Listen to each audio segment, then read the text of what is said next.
de falar à igreja sobre a divindade de Jesus. Todas as vezes que você ou que nós lemos o Evangelho, ele tem ali 4 visões. Tem a visão de Mateus, a visão de Marcos, a visão de Lucas e a visão de João. Cada um desses homens escrevem a um público específico, apresentando Jesus de uma forma específica. Mateus escreve aos judeus, e ao escrever aos judeus, ele apresenta Jesus como o rei dos judeus, para mostrar a eles que ele é o filho de Davi, o Messias que eles estavam aguardando, ele é o Messias da lei, o Messias das Escrituras. Quando você lê o Evangelho de Mateus, é comum você ver Jesus caminhando e Mateus dizendo: ele foi para tal lugar para que se cumprisse a palavra do profeta tal. Jesus falando alguma coisa, ele dizendo: ele disse isso para que se cumprisse a profecia do profeta tal. Mateus escreve dessa maneira para provar aos judeus que Jesus não é uma criação dos discípulos, ele é o cumprimento da lei, ele é a profecia cumprida entre os homens. Por isso, quando ele escreve o Evangelho, ele escreve detalhando cada passo de Jesus e linkando esse passo, ou essa fala, ou essa ação de Jesus a um pedaço de uma profecia ou de um escrito do Antigo Testamento. Já Marcos vai escrever aos Romanos, provavelmente orientado por Pedro, porque Marcos não foi um dos 12 discípulos, mas provavelmente orientado pelo apóstolo Pedro, como alguns acreditam. Ele escreve aos Romanos, apresentando Jesus como um servo, como aquele que veio para servir.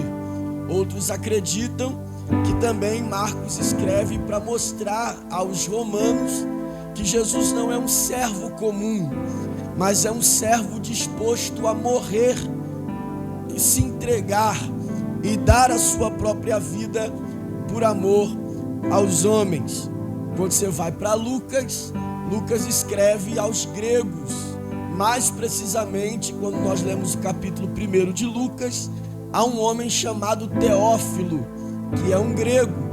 Ele escreve aos gregos apresentando Jesus como um homem perfeito, ou como uma frase que é muito conhecida nossa, Jesus como o Filho do Homem, apresentando a sua humanidade, mostrando que de fato Jesus era 100% Deus, mas também 100% homem. Então Lucas vai falar da sua humanidade. É Lucas que fala, por exemplo, da apresentação de Jesus, dando ali a conotação de tempo. Ele fala de Jesus com 8 dias de nascido, ele fala de Jesus com 12 anos de idade, ele fala de Jesus com 30 anos de idade, mostrando ali o processo humano de Jesus, e que Jesus não pulou as etapas humanas. Ele foi gerado, concebido ao 9º mês e vivenciou 33 anos como um homem comum entre os outros homens. E Lucas apresenta essa natureza de Deus, ou de Jesus, que é essa natureza humana. A expressão mais usada por ele é Filho do Homem, para mostrar que Jesus tinha de fato uma natureza humana. Quando nós vamos ao Evangelho de João, diferente dos outros evangelistas, que tem um público específico, um escreve aos judeus, outro aos romanos, outros aos gregos, João não tem a preocupação de escrever a uma nação específica. O Evangelho de João é escrito para a igreja e de forma universal. Por que ele escreve à igreja? Porque nesse período ele é o único dos 12 que ainda está vivo. acredito que os irmãos saibam que dos 12 discípulos que Jesus teve, apenas João morreu de velhice. Todos os outros discípulos foram assassinados de alguma maneira, ou degolados, ou literalmente esfolados vivos, crucificados de cabeça para baixo. João foi o único dos 12 que morreu de velhice. Nesse período em que ele está escrevendo o Evangelho, não existe outro apóstolo, não existe outra testemunha ocular de todos os fatos que Jesus havia feito. E nesse período que ele vai escrever o Evangelho, há uma falsa doutrina caminhando no meio da igreja, chamada de gnosticismo. Dentre tantas coisas que essa falsa doutrina aplicava à igreja, uma das mais sérias era que os gnósticos acreditavam e passavam para as pessoas que o que era feito no corpo não afetava a alma, que aquilo que era praticado no corpo não interferia na salvação da alma, tendo em vista que a visão dos gnósticos era que o corpo já estava sentenciado ao pó, e já que estava sentenciado ao pó, tudo que era feito no corpo ia para o pó junto com o corpo. E com isso, eles vivenciavam essa ideia dos gnósticos, que ensinavam à igreja o seguinte: vocês podem fazer o que vocês quiserem com o corpo de vocês.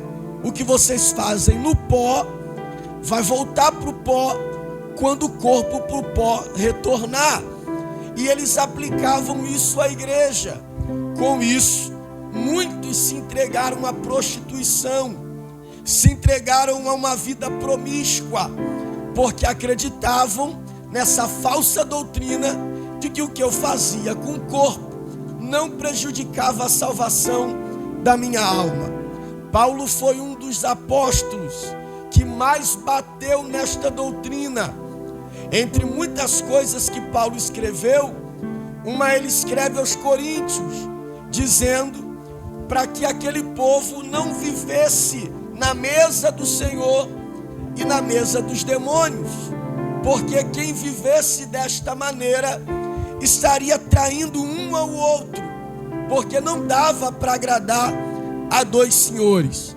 Ele deixava muito claro que o que estava sendo feito no corpo, sim, afetava diretamente a sua comunhão com Deus e a pureza da sua alma. O apóstolo Paulo chega a afirmar, porque o nível de prostituição estava tão grande por causa desta doutrina, que uma igreja em Corinto, está escrito na primeira carta aos Coríntios, a igreja em Corinto tinha uma situação em que Paulo chamou de abominação, e que nem entre os pagãos se faziam aquilo. E o que estava acontecendo na igreja de Corinto? Havia um jovem na igreja de Corinto que tinha uma vida sexual ativa com a mulher do seu pai, e todos viviam na mesma casa, e ninguém da igreja se envolvia nisso. Eles participavam do culto, se envolviam com as coisas da igreja e viviam esse triângulo amoroso: o pai, a sua esposa e o seu filho, tendo caso com a sua madrasta. A situação era tão extrema que Paulo precisou escrever dizendo: vocês não estão vendo a situação que estamos, que nem entre os pagãos acontece isso, e vocês não tomam uma providência. E por que a providência não era tomada? Porque eles acreditavam nesse conceito: o que eu faço no corpo, fica no corpo, e o que eu faço no corpo vai voltar para o pó com o corpo, e isso não afeta a minha alma. E eles acreditavam plenamente, além dessa doutrina, desta falácia, de que o que eu faço no corpo não prejudicava a alma, eles também diziam que Jesus não era Deus, mas que ele era um homem evoluído, um homem poderoso, mas que não era Deus. Um enviado de Deus, sim, mas não o próprio Deus entre homens. Então eles procuram João, para que João dê um parecer acerca de Cristo. João, se é o único vivo, se é o único que andou com ele, pelo que a gente ouve ao teu respeito, você colocava a cabeça no peito dele. O que a gente ouve ao teu respeito é que a mãe dele foi morar contigo, porque na cruz Jesus entregou Maria aos cuidados de João. Eles estão querendo saber, João, de fato, Cristo é só um homem evoluído? É só um enviado de Deus? Ou ele é o próprio Deus no meio dos homens? A igreja quer saber, a comunidade quer saber. Há uma guerra entre os homens para saber se de fato isto é verdade. E aí, quando João vai escrever, ele não tem a preocupação de dizer onde Cristo nasceu, como Mateus teve a preocupação de dizer, ele nasceu em Belém para que se cumprisse a profecia. Ele não tem preocupação de falar da idade de Jesus, como Lucas tem. Ele não tem preocupação de falar sobre as atividades de Jesus, como Marcos tem. Ele já começa o evangelho arrancando essa ideia de que Cristo era só um homem evoluído ou um enviado por Deus. Ele começa o evangelho dizendo, no princípio, ele era o Verbo. O Verbo estava com Deus e o Verbo era Deus. João começa dizendo, sem deixar nenhuma dúvida, quem andou entre nós não era um homem evoluído. Quem andou entre nós não era um mero enviado de Deus. Quem andou entre nós era o Emanuel, o Deus conosco, o Deus encarnado. Ele chega a dizer no verso 14, que foi o verso que lemos, que ele diz, o Verbo se fez carne e habitou entre nós. Perceba que João não diz, o Verbo virou carne. Ele diz, o Verbo se fez carne. Não deixou de ser Verbo. Ele só se mostrou visível. Ele só se deixou ser visto. Ele só se deixou ser tocado. Ele só se deixou ser ouvido. Ele se deixou ser visto, mas nunca deixou de ser quem ele era. Ele é o Verbo de Deus, o Emanuel, a semente da mulher, o Cordeiro de Deus que tira o pecado do mundo. João escreve que ele não era só o Verbo encarnado, ele habitou entre nós, caminhou entre os homens. E João escreve que quem olhava para ele via a glória, quem olhava para ele enxergava nele o próprio Pai. E João diz, ele não é um homem evoluído, ele é o unigênito do Pai, ele é a imagem do Deus invisível, ele é Deus andando entre os homens. Há uma citação de João que eu os convido a ler na sua primeira carta. João vai dizer algo extraordinário na carta. Ele diz assim, os nossos olhos viram a vida, tocaram a vida e andaram com a vida. Eu acho essa declaração de João sensacional, porque se alguém te perguntar o que é vida, você aprende na escola que a vida é um período de tempo que você tem aqui, que você nasce, cresce, reproduz e morre. Então ninguém vê a vida, porque para a biologia a vida é um espaço de tempo que você tem aqui. João vai arrebentar com a biologia e vai dizer, não, a vida não é só um espaço de tempo que a gente tem aqui. A vida tem nome, porque quando fomos perguntar quem era ele, ele disse, eu sou o caminho, a verdade e a vida. E João diz: eu vi a vida, toquei na vida, andei com a vida e ouvi a vida falar comigo. Aleluia! João deixa muito claro que quem olhava para ele via a glória de Deus, porque nele estava a graça e a verdade. João continua escrevendo para o que de fato importa para nós esta noite. João escreve no versículo 17, o último versículo que lemos, dizendo o seguinte: a lei foi dada a Moisés, mas a graça e a verdade vieram por Jesus Cristo. Você sabe que por uma questão organizacional, e para que tenhamos, ou para que tivéssemos uma praticidade na leitura, a Bíblia foi organizada. No seu texto original, nós não temos versículos, nem capítulos. Nós só temos o livro e tudo o que é escrito no livro. Mas para que a gente tivesse uma possibilidade de ler de forma organizada e de forma prática, foram se acrescentando versículos e capítulos nos livros, para que a gente pudesse de forma mais didática entender o que a Bíblia quer dizer. E aí, essa Bíblia que a gente tem, ela é dividida em 2 testamentos, ou 2 alianças. Na maioria das vezes, nós encontramos na Bíblia a ideia de Velho Testamento e Novo Testamento. Em outras tem Antigo Testamento e Novo Testamento.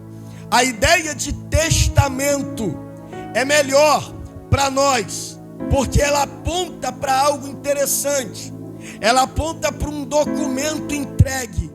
Ela aponta para uma herança que há por trás daquilo. Um documento escrito pelo próprio Deus. O primeiro testamento é dado a Moisés, chamado de lei. A Moisés é entregue esse testamento. Você conhece, ele sobe o monte, lá no alto do monte, capítulo 19 e capítulo 20 do livro de Êxodo. Ele sobe o monte, vai encontrar-se com Deus. Quando ele vai encontrar-se com Deus no monte, Deus pega 2 tábuas de pedra. Essa expressão é interessante, né? Tábua de pedra. Ou é tábua ou é pedra. Mas a Bíblia diz, então eu fico com o que a Bíblia diz. Tábua de pedra, porque ele tira 2 lascas da pedra e dá a Moisés, para que Moisés segure aquelas 2 lascas de pedra, e com o próprio dedo ele escreve os 10 mandamentos e entrega a Moisés os 10 mandamentos. Quando Moisés o recebe, aqueles mandamentos, é a Bíblia que afirma: Moisés mata um cordeiro em cima do monte e derrama o seu sangue como sacrifício, para aliançar, para confirmar o que está acontecendo naquele monte. É o Monte Horebe, o Monte Sinai, o monte de Deus, onde Deus se manifesta a Moisés e entrega a Moisés esse testamento, entrega a Moisés a lei. E a partir desta lei, todo homem deve buscar a segui-la. Todavia, você vai encontrar a Bíblia dizendo que essa lei não era ou não teria condições de salvar o homem, mas ela era um apontamento para aquele que viria salvá-lo. Paulo escreve aos Gálatas dizendo que a lei era uma espécie de cuidador, era uma espécie de babá. A lei tinha por responsabilidade conduzir o homem até Cristo. A lei apontava para Cristo. A lei dada a Moisés, ela falava sobre o que fazer. A lei dizia, faça isso. A lei dizia, faça aquilo. A lei dizia, não faça isso. A lei dizia, não faça aquilo. E todas as vezes que você lê o Antigo Testamento em específico o Pentateuco, que são os 5 primeiros livros, você tem ali orientações do que fazer ou do que não fazer, para que Deus seja glorificado. Esta lei é dividida em 3: lei civil, lei moral e lei religiosa. A lei civil é como nos comportarmos uns com os outros. A lei moral é como eu devo me comportar comigo mesmo. E a lei religiosa, como eu devo me comportar diante de Deus. Então Deus dá isso a Moisés, para que o homem viva concernente a isto. E é interessante que todas as vezes que a lei fosse descumprida, na sua maioria das vezes, a punição era essa: apedrejamento. O homem que descumprisse a lei ou vivesse longe do que a lei ordenava, deveria ser apedrejado. E por que apedrejado? Porque a lei foi dada em pedra. Então o apedrejamento tem a ver com a estrutura da lei. Qual é a ideia do princípio do apedrejamento? Quem quebra o princípio será quebrado por ele. Então quem quebra o que está na pedra, a pedra o quebrará. Essa é a ideia da lei. Descumpre o que está na pedra e a pedra o quebrará. Com isso, o povo vai tentando viver a lei da melhor maneira possível. Só que com o passar do tempo, você sabe que o homem tem essa tendência de buscar um caminho mais fácil.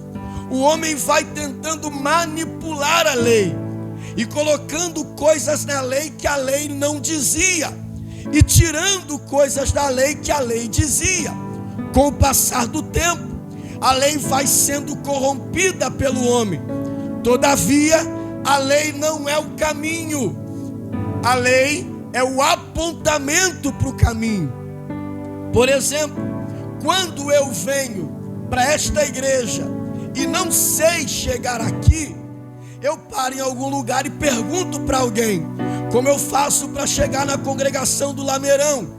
E alguém vai me orientar dizendo: faça isso, vire à esquerda, vire à direita, pegue uma reta, e vai me dando as orientações para que eu chegue aqui. Esta pessoa, quando faz isso, ela está me mostrando o caminho.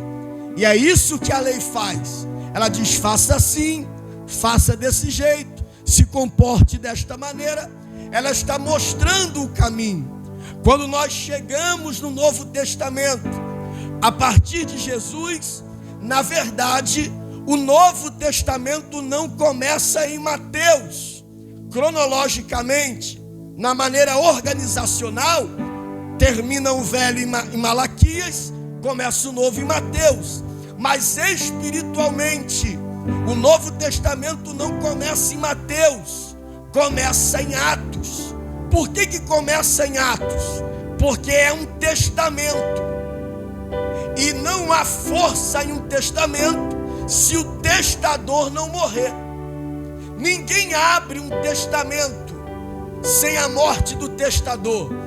Só se pode abrir um testamento depois que aquele que o escreveu morra, para que os seus filhos vivam e saibam como tem que viver a partir da morte do testador. Então, no Antigo Testamento, o Antigo Testamento vai até João, porque João é o último a falar sobre a morte de Jesus. Como é um Novo Testamento, e esse Novo Testamento precisa ser aberto, ele só vai ser aberto com a morte do testador. É por isso que o Evangelho diz que quando Jesus morre na cruz, o véu é rasgado. Não é só um véu que está sendo rasgado, é um testamento que está sendo aberto, dando aos filhos direito de uma herança. E qual é a herança dos filhos? Acesso ao trono de Deus pela graça. Acesso ao trono de Deus pela graça. Quando Jesus morre, ele vai dar ao homem acesso ao trono de Deus. Isso é tudo muito lindo, irmão. Quando a gente lê, quando a gente entende, quando a gente estuda, as coisas de Deus, a gente fica encantado, como tudo é muito bem encaixado, como tudo é muito bem organizado. Não é à toa que a Bíblia diz em Hebreus que Jesus, ou que Deus é arquiteto e construtor de todas as coisas. O que um arquiteto faz? Planeja. E o que um construtor faz? Executa. A Bíblia afirma que Deus é o arquiteto. Ele planejou tudo isso. A planta de todas as coisas está na mão dele. Da minha vida, da sua vida, da vida da igreja, está na mão dele. O escritor, que é Davi, no Salmo 139, ele diz: tu viste o meu corpo, não no ventre da minha mãe, mas quando ainda estava informe, meu osso nem era osso, e o Senhor já me via. Antes que eu fosse formado no ventre da minha mãe, o Senhor já sabia quem eu era. E antes que eu vivesse um dia sequer, está escrito lá, o Senhor já tinha tudo escrito no seu livro. Aleluia! Afirma que Ele é o arquiteto das coisas, mas também o construtor delas. Ele não é só o arquiteto e o construtor de todas as coisas. Hebreus diz que Ele é o autor e consumador da nossa fé.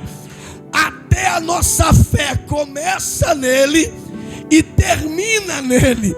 Ele está envolvido em tudo, em todas as áreas.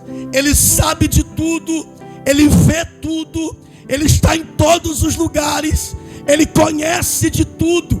E quando ele vai ao Calvário, ele vai abrir um novo testamento. E aí João é muito claro em dizer: do jeito que Deus deu a lei a Moisés, Deus deu a graça a Jesus. E como é que Deus deu a lei a Moisés? Em um monte, o Monte Sinai. Onde é que Deus vai dar a graça a Jesus? Em um monte, no Monte Calvário. Oh, glória a Deus. Na lei que Deus dá a Moisés, Ele dá no monte. E entre o povo e a lei está Moisés como mediador. É Moisés que vai descer do monte e entregar ao povo as tábuas da lei. Porque entre a lei e o povo está Moisés como mediador. Agora, entre Deus e o povo está Jesus como mediador. Jesus está entre o povo e Deus. Assim como Moisés estava entre a lei e o povo, e vai entregar a lei de Deus ao povo, assim está Jesus entre Deus e o povo, para entregar a graça ao seu povo. É interessante também perceber que além de ser num monte, além de haver um mediador, é a Bíblia que afirma que Moisés sacrificou um cordeiro para selar aquele testamento, para selar aquela aliança. E aí Hebreus diz assim: Moisés foi fiel em toda a casa de Deus, mas como servo. Jesus foi fiel em toda a casa de Deus, mas como filho. E o escritor aos Hebreus no capítulo 9 diz: e Cristo é superior a Moisés. E por que Cristo é superior a Moisés? Porque quando Moisés recebe a lei, não é ele que morre. Glória a Deus. Quando ele quer selar a lei, ele mata um cordeiro. Ele terceiriza a morte. Agora no Calvário, quando a graça é dada ao homem, Cristo não terceiriza a morte. O sangue não é de um terceiro, o sangue é dele mesmo. Ele é o próprio Cordeiro de Deus que tira o pecado do mundo. Sabe o que é interessante? Moisés desce do monte vivo, Isaac desce do monte vivo, mas Jesus não desce do monte vivo. Ele entrega o seu corpo Só que Isaac morreu e está morto até hoje. Moisés morreu e a gente não sabe nem onde está. Agora Jesus, ao terceiro dia, ao ser procurado no sepulcro, uma voz disse à mulher: por que procuras entre os mortos aquele que vive?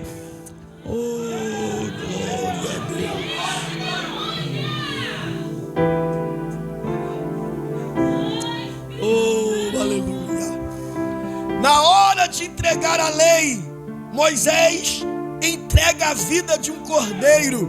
Na hora de entregar a graça, Jesus entrega a sua própria vida. Oh, glória a Deus. É interessante perceber que a graça não foi de graça. E qual é o preço da graça? Sangue. Glória a Deus. Sangue é o preço da graça. Olha o que diz Efésios capítulo 1, versículos 6 e 7. Para louvor da glória da sua graça, pela qual nos fez agradáveis a si no amado, em quem temos a redenção pelo seu sangue, a remissão das ofensas, segundo as riquezas da sua graça. É pelo sangue.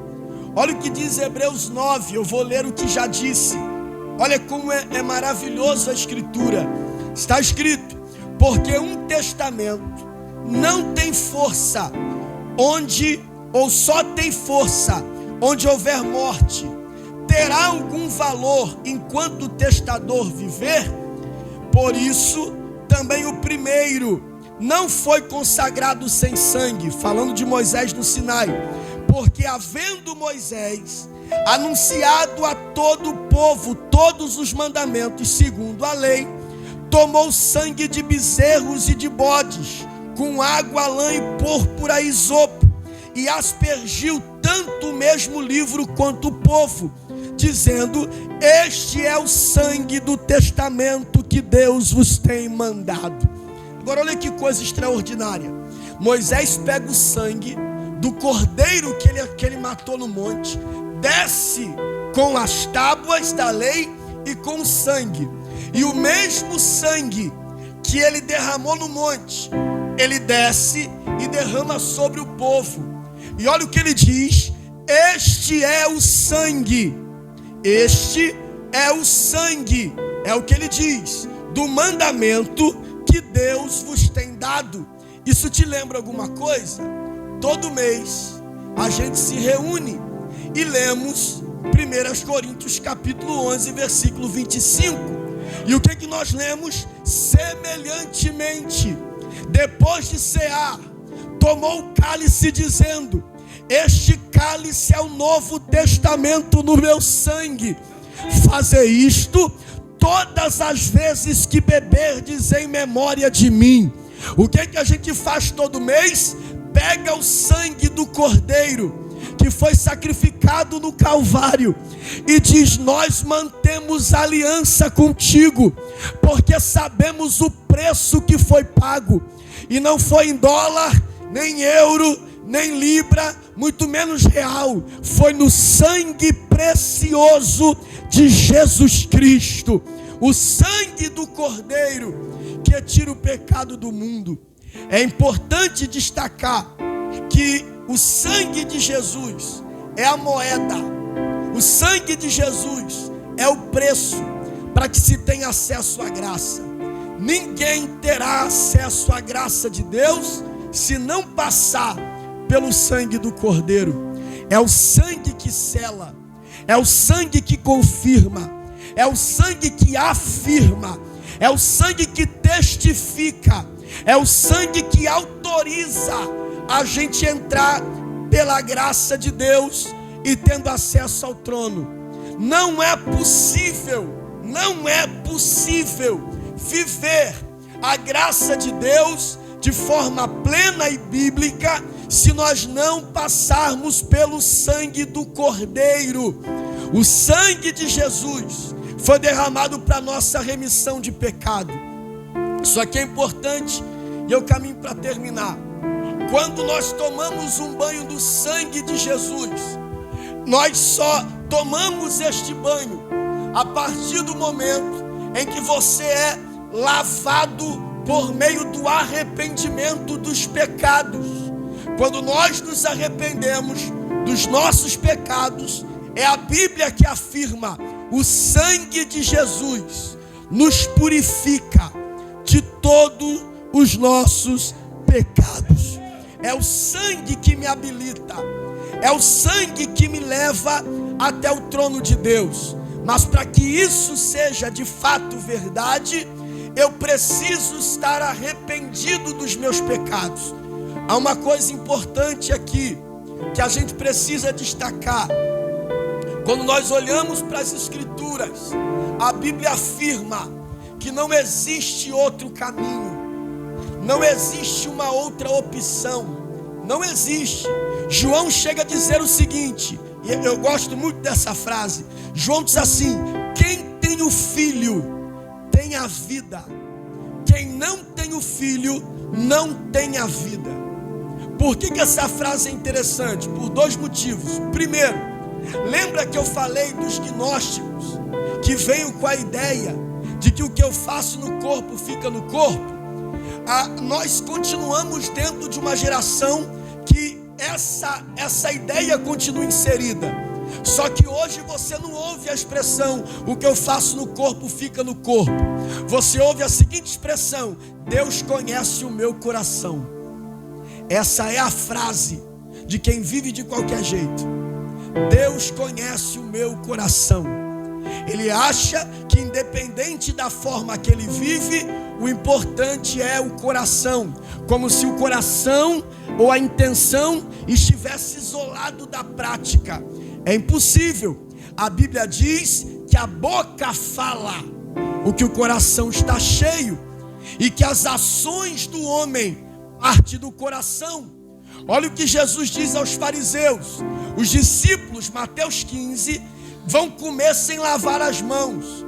Quando eles estão comendo sem lavar as mãos, alguém grita dizendo: os seus discípulos estão invalidando a tradição. Em outras versões, ou na minha versão, ele está dizendo o seguinte: seus discípulos são mal educados, não lavam a mão para comer. Aí Jesus vai falar do aparelho digestivo. Jesus diz assim: o que entra não contamina, porque o que eles vão comer, vai comer e vai sair. Jesus está falando do aparelho digestivo, que come, comeu, caiu lá no estômago, vai sair. Agora, o que entra não contamina, mas o que sai contamina. E Jesus vai dizer: e por que o que sai é o que contamina? Ele diz: porque a boca fala do que o coração está cheio. Então você come algo sem lavar as mãos, Jesus está dizendo que isso não vai contaminar a sua alma. Agora, quando você guarda rancor, ódio, ira e todo tipo de coisa aqui dentro, isso vai contaminar o seu corpo. E ele está falando sobre isso, que é impossível deslocar, é impossível soltar ação de intenção. É impossível tirar a prática do coração. As pessoas usam essa frase, outra frase como não julgueis, mas amor, e outras coisinhas mais que vão diminuindo a Bíblia de acordo com o modo de vida que eu quero viver. Você sabe disso, está aí estampado para a gente ver. As pessoas não sabem e não buscam a transformação, elas buscam a adequação. Já que eu não consigo me transformar, ou já que eu não busco a transformação, já que eu não tenho força para buscar a transformação, então eu vou andar na adequação. O que é adequação? Eu trago as Escrituras para o modo de vida que levo e só leio aquilo que quero. Glória a Deus. E vou vivendo com retalhos da Bíblia, aquilo que é interessante para mim, aquilo que é legal para mim, e eu vou retalhando de acordo com o senso que eu tenho das minhas vontades. Então é por isso que hoje nós temos igrejas de homossexuais, porque não precisa de transformação, você adequa aquilo ao teu modo de vida. Esses dias aí, a polícia entrou em uma igreja e apreendeu atrás da igreja uma plantação de maconha, que eles se reuniam no culto para fumar maconha. E por quê? Porque vai se adequando de acordo com o que acha que deve ser. A gente vai ver coisas mais horripilantes aí com o nome de igreja. Você vai ver as coisas mais absurdas por aí com o nome de igreja. E quando você vai questionar, falar, dizer algo, alguém diz: Deus conhece o meu coração, Deus sabe quem eu sou, Deus ama todo mundo, Deus é amor. O amor venceu. Essas são as expressões utilizadas para se viver de qualquer maneira. Só que não tem jeito, irmão. Nós estamos falando de Bíblia, não do que eu penso, não do que eu acho, não do que eu imagino. Eu acredito que se fôssemos deixar as Escrituras e direito de ir ao céu com a cabeça de cada um faria a sua própria Bíblia e cada um viveria do seu jeito. Só que quando a gente vem para as Escrituras, ela confronta o nosso pensamento, confronta a nossa postura, confronta o nosso modo de viver, confronta a nossa maneira de agir, e aí ela vai nos moldando de acordo com a vontade de Deus. E dentro da vontade de Deus, você descobre uma coisa só. Qual? Jesus é o único. Ele não é um, dois, ele é o único. Você lembra que eu disse que a lei aponta? A lei diz: faz isso, faz aquilo outra, porque a lei aponta o caminho. Agora mostra-me no Novo Testamento ou nos Evangelhos Jesus dizendo: faça isso ou aquilo. Jesus não diz faça isso ou aquilo. Jesus diz: segue-me. Oh, glória a Deus. Por que ele diz segue-me e não faça? Porque faça é quem mostra o caminho, segue-me é quem é o próprio caminho. Jesus não veio mostrar um novo caminho, ele veio mostrar que ele é o caminho das Escrituras. Não há outra possibilidade. E o preço a ser pago para ter acesso a essa graça é sangue. Deixa eu lhe dizer algo aqui, e aqui eu vou encerrar. Quando você lê Deuteronômio, capítulo 21, versículo 18 ao 21, olha o que a lei dizia. Deuteronômio, capítulo 21, versículo 18 ao 21.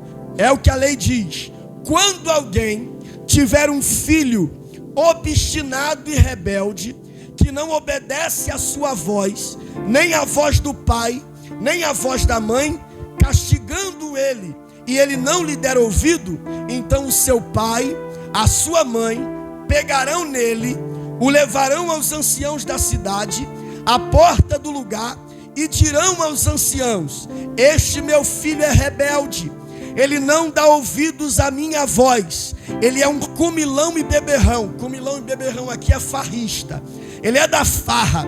Aí ele diz assim: então todos os homens da cidade o apedrejarão até que ele morra, e tirarás o mal do meio de ti, e todo Israel ouvirá e temerá. Olha o que a lei dizia: se o filho for rebelde e não ouvir as orientações do seu pai, o pai podia pegar esse filho, levar até a porta da cidade e apedrejá-lo, porque ele é rebelde. E quando o pai apedrejasse aquele filho pela sua rebeldia, estava se cumprindo sobre ele a lei, e cumprindo-se a lei, estava se afirmando sobre ele a justiça. Você entende até aqui? Diga amém. Então um filho rebelde que não ouvisse os seus pais podia ser levado para fora da cidade e apedrejado. Você imagine se essa moda pega, né? Ia faltar pedra, né, irmão? A geração rebelde do jeito que está, ia faltar pedra. Mas aí o filho rebelde tinha que ser apedrejado para cumprir-se nele a justiça da lei. Por que eu li esse texto aqui? Para falar sobre graça e o preço da graça. Você já leu o texto do filho pródigo e sabe que ele desonra o pai ao pedir a herança. Ele não pede mesada, Porque filho vivo, filho de pai vivo não pede herança, pede mesada. Ele não pede mesada, ele pede herança. Quando ele pede a herança para ir embora, ele está matando o pai. Então quando ele pede a herança e vai embora, na cabeça dele o pai está morto. Para ele o pai morreu. E por que ele tem na cabeça que o pai está morto? Porque morrendo o pai para ele não tem a quem prestar conta. Essa é a cabeça de alguém no mundo. A cabeça de alguém que vive de farra em farra nesse mundão é que o pai está morto e ele não tem a quem prestar conta. Então ele vive na sua intensidade, na sua promiscuidade, na prática do seu pecado, porque na cabeça dele o pai morreu e não tem a quem prestar conta, e ele vai gastando, só que o que ele vai gastando não é dele. O que ele vai gastando foi lhe dado. Glória a Deus. Você pode dizer assim: não, mas eu faço com o meu dinheiro. É verdade, o dinheiro é seu, mas e a vida? Você não vai na loja americana e diz: me dá aí 30 anos de vida. Você não compra a vida, vida foi dada. Então quando você gasta a vida com dinheiro que é seu, você está gastando a herança que recebeu. Ele está gastando a vida dele. E aí você conhece a história, chega no meio dos porcos, volta para o pai. Quando ele volta, ele é o rebelde. Entende o porquê ele Deuteronômio? Ele é o rebelde voltando. E como ele é o rebelde que envergonhou o pai voltando, o que tinha que acontecer com ele? O que tinha que acontecer com ele? Ser apedrejado. É por isso que a parábola diz que quando o pai vê o filho de longe, ele não espera o filho chegar, ele corre e abraça o filho. Por que ele faz isso? Porque se os anciãos da cidade vê o filho rebelde voltando, eles têm o direito de apedrejá-lo. Então, para o pai não ver o filho morto, ele abraça o filho. Oh, glória a Deus. Esse abraço do pai no filho que deveria morrer é graça. Eu já disse isso aqui na outra oportunidade. O que é graça? Graça é o pai fazendo uma festa para o filho que merece uma surra. Glória a Deus. O filho desonra o pai, quer ver o pai morto, vai para longe da casa do pai, gasta tudo que o pai tem. Quando volta, o pai diz: faz festa. Isso é tão extraordinário que o filho mais velho não gosta. Diz: pelo amor de Deus, tu vai fazer festa com um camarada desse, que gastou tudo, que viveu na gandaia, que viveu do jeito que quis. Agora o senhor não vai dar nenhuma pedradinha, nenhuma pedrinha na cara, nada. Não. Mas peraí, tem que se cumprir a lei. Pela rebeldia do filho, ele tem que morrer. E o pai sabe que o filho tem que morrer porque ele veio apedrejado. E isso é lei.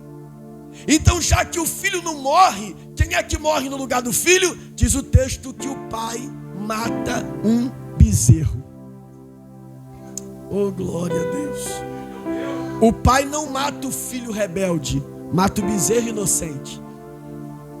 Por que o bezerro morre? Para satisfazer a lei.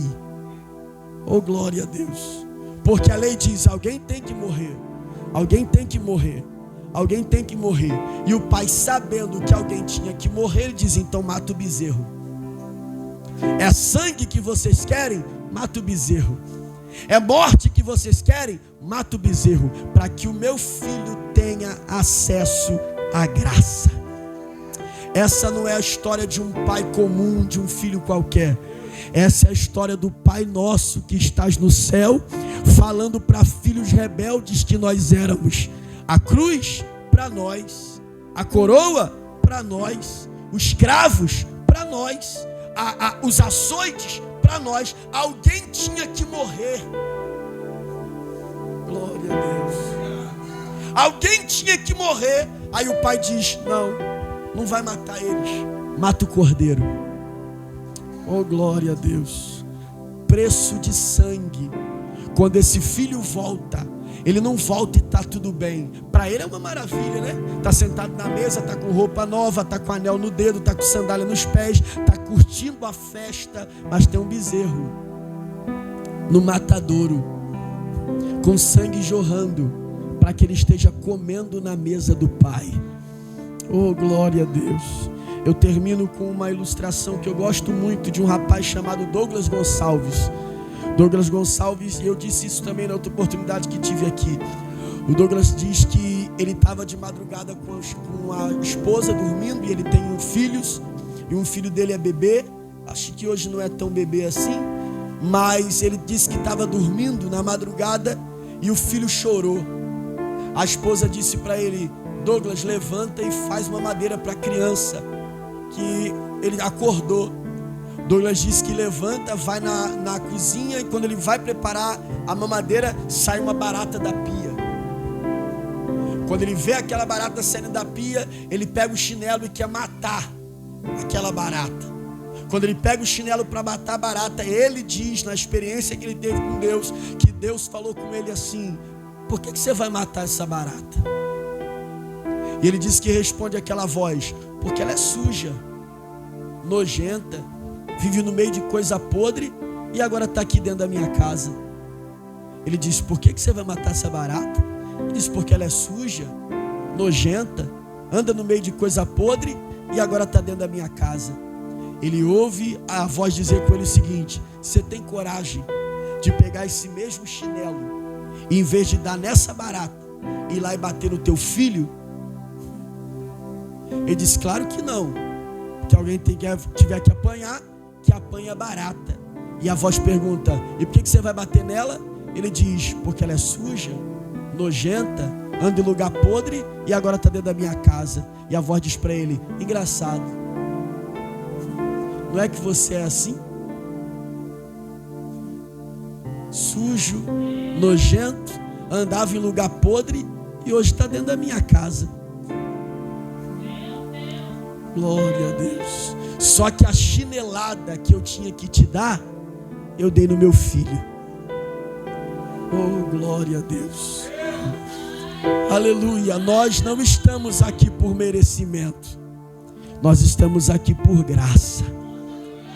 E tem um preço, e o preço foi sangue. Um homem foi preso, aleluia. E quando ele foi preso, alguém pede socorro e diz: ajuda ele, porque na verdade ele é inocente, ele é um bom rapaz, ele só se perdeu no caminho. O governador, ouvindo aquilo, disse: então vou fazer um teste com ele, eu vou lá na prisão visitá-lo, e se de fato ele for um bom menino, eu libero ele da sentença de morte. O governador se veste de pastor e entra dentro da prisão e diz para o carcereiro: diga para fulano que eu quero falar com ele.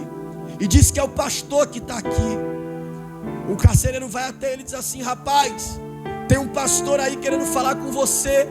E o prisioneiro diz: eu não preciso ouvir sermão, eu preciso de liberdade. Ele vai de novo: mas rapaz, tem um pastor querendo falar com você. Ele diz: eu não preciso de sermão, o que eu quero é liberdade.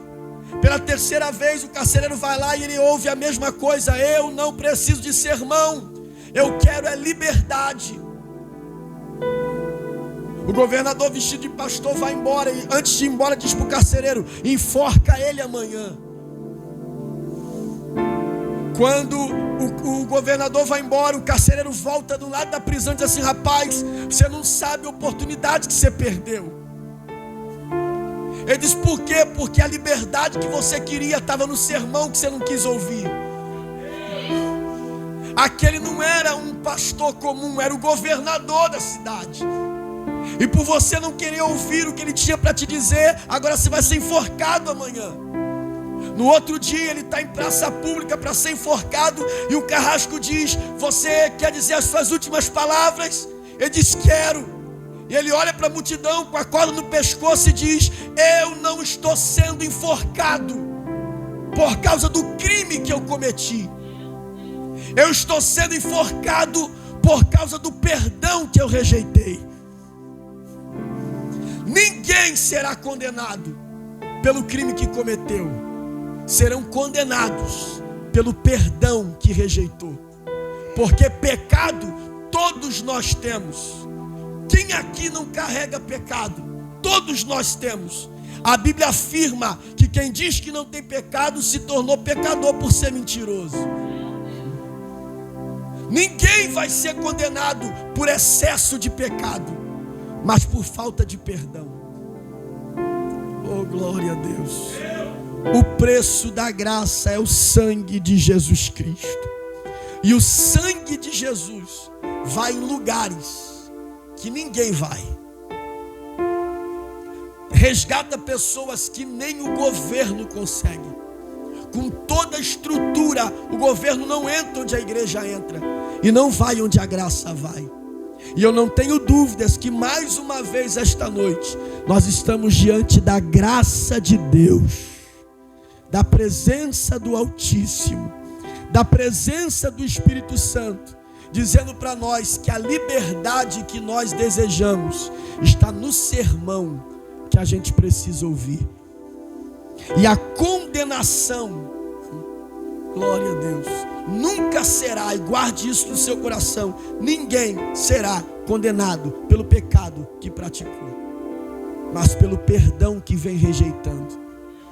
Aí sabe o que alguns dizem? Mas é muito difícil, tem que largar muita coisa, é muito complicado para mim. Sabe qual é o nosso problema? A gente foca na porta que é estreita e nem percebe que ela ainda está aberta. Glória a Deus. Eu duvido muito. E posso dizer isso de carteirinha porque eu não sou nascido no Evangelho. Então já presenciei, vivenciei coisas que passei por buracos que normalmente se não fosse o desespero, eu não passaria. O Senhor diz assim: pô, não dá para passar ninguém aí não. Escuta o primeiro tiro atrás de você, para ver se tu não passa. É essa mesma visão que a gente precisa ter. Nós estamos o dia todo sendo lançado ao matadouro. É céu e inferno, céu e inferno, céu e inferno, a vida todo, o dia todo. Se a gente não tiver a visão do que o pastor nos falou aqui sobre o inferno, nós sempre vamos olhar a porta como estreita. Mas quando você começa a olhar o que é o inferno e o que Deus tem preparado para nós, nós não focamos que a porta é estreita. Nós agradecemos por ainda ela estar aberta. Oh, glória a Deus. Tem um louvor antigo que diz que vai chegar um tempo em que as pessoas vão perguntar: onde está esse povo barulhento? Onde está que não se vê nenhum cristão? Alguém com a voz de lamento vai dizer nesse momento: aquele povo foi embora para Sião. Deus guarde a sua vida, abençoe a sua casa, sustente a sua família, e que você não saia daqui sem tomar um banho no sangue de Jesus. Esse é o preço da graça.